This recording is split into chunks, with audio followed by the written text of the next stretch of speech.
بسم اللہ الرحمن الرحیم نحمدہ ونصلی علی رسولہ الکریم اما بعد فاعوذ باللہ من الشیطان الرجیم بسم اللہ الرحمن الرحیم شہر رمضان الذی انزل فیہ القرآن الی آخر الآیہ صدق اللہ العظیم۔ میرے محترم بزرگوں، دوستوں، نوجوان ساتھیوں،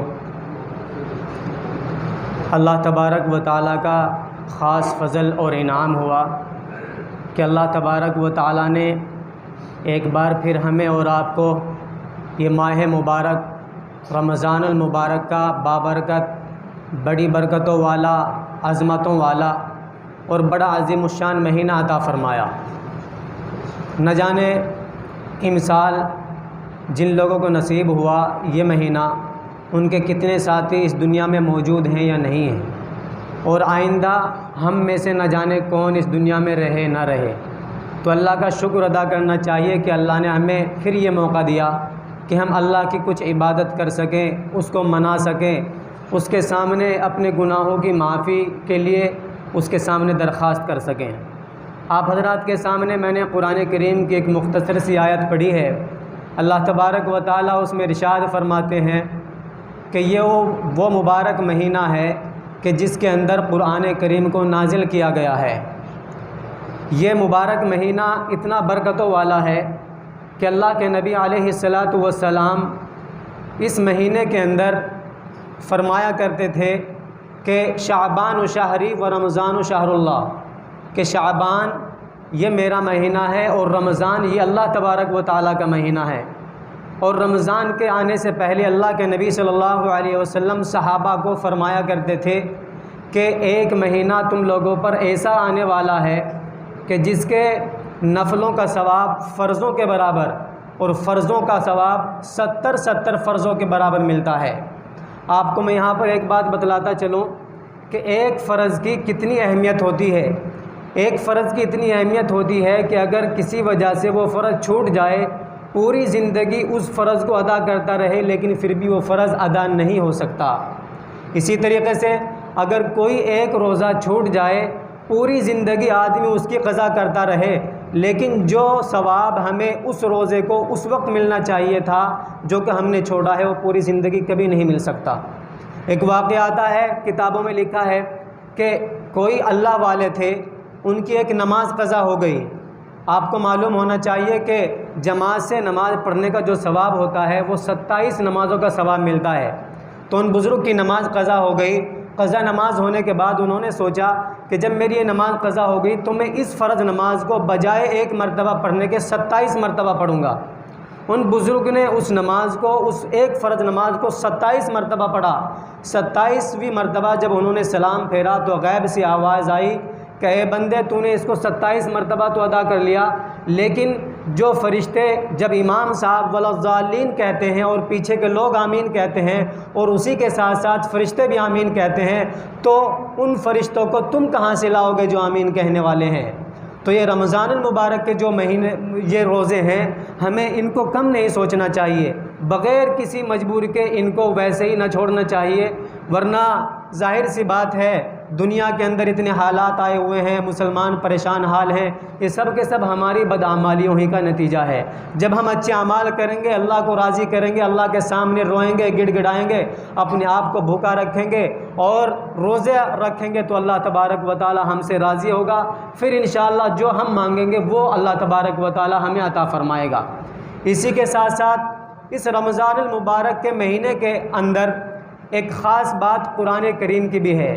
رمضان کو قرآن کریم کے ساتھ خاص نسبت ہے۔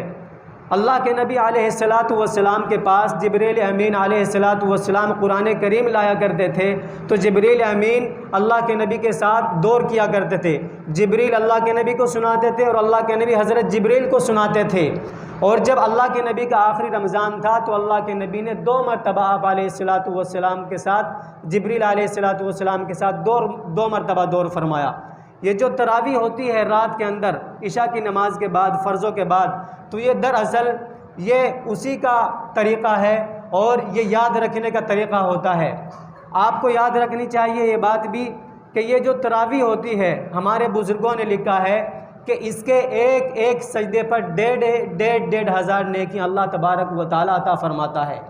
اور اللہ تبارک و تعالیٰ کی طرف سے فرشتوں کو مقرر کیا جاتا ہے صبح کے وقت سے لے کر کے شام تک، جو روزے داروں کے لیے اور تراویح پڑھنے والوں کے لیے اللہ تبارک و تعالیٰ کے سامنے مغفرت کی دعائیں کرتے رہتے ہیں۔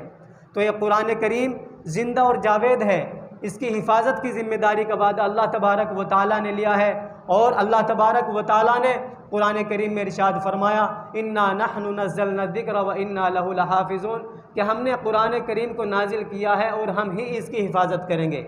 اللہ تبارک و تعالیٰ خود تو قرآن کریم کی حفاظت کرنے کے لیے زمین پر نہیں آ سکتے، لیکن دنیا یہ دارالاسباب ہے، تو اسباب کو اختیار کرنے کے لیے اللہ تبارک و تعالیٰ نے یہ چھوٹے چھوٹے بچے 10 15 سال 12 سال کے بچوں کو اللہ نے حافظ قرآن بنا دیا، ان کے سینوں میں قرآن کریم کو محفوظ فرما دیا۔ اگر آج پوری دنیا کے اندر سے نعوذ باللہ قرآن کریم کے نسخوں کو اٹھا کر کے دریا برد کر دیا جائے، ختم کر دیا جائے، اس کے باوجود بھی اس قرآن کریم کو کوئی ختم نہیں کر سکتا، اور نہ یہ قرآن کریم قیامت تک ختم ہو سکتا ہے۔ ایک بدبخت اور بدترین انسان نے ابھی کچھ دنوں پہلے کہا تھا کہ قرآن کریم کے اندر سے 26 آیتوں کو نکالا جائے، کیونکہ وہ آتنکواد کو بڑھاوا دیتی ہیں، دہشت گردی کو بڑھاوا دیتی ہیں۔ اس نے اپنی پٹیشن کو سپریم کورٹ کے اندر داخل کیا تھا، لیکن ابھی چند روز پہلے ہی سپریم کورٹ نے اس کے اوپر ایسا تماچا مارا ہے اور ایسا تماچا رسید کیا ہے، سپریم کورٹ نے کہا ہے کہ یہ سب بکواسات چیزیں ہیں، یہ سب بکواس کر رہا ہے، اور اوپر سے اس کے اوپر 50,000 روپے کا جرمانہ بھی عائد فرمایا ہے۔ تو میرے محترم بزرگوں اور دوستو، رمضان المبارک کے اندر زیادہ سے زیادہ قرآن کریم پڑھنے کا بھی اہتمام کرنا چاہیے۔